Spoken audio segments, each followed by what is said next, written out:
ما اذا فاتت امراه على الجامع وبدك تقول لها اختي إيه نعم يعني مصلى رجال ما في نساء ما في مصلى نساء هون بأدب بلطف.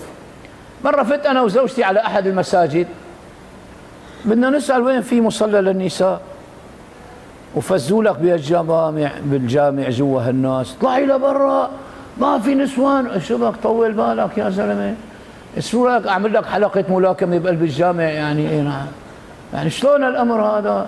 خلص طلعي لبرا. طلعي بمكه المكرمه بنصلي جنب بعضنا بنحاول انه نبعد عنهم يبعدوا عنا بنحاول انه نفرزهم بس اما اذا اقيمت الصلاه فمشكله. نعم سبحان الله يعني شو بيمنع اذا اختي مثلا هيك لبرا. هلا بعض المساجد بتلاقي النساء لهم باب خاص فيهم.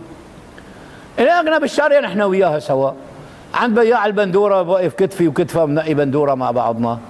اي نعم بالبيع والشري سوا بس نجي على الجامع بعدي عني.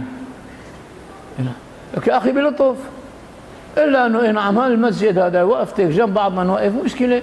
فاختي الله يرضى عليك بتحمل حالها وبتم طالعه. اما من الشنج هيك بتلاقي يا لطيف طلعي لبرا طول بالك رح يطق لك عرق.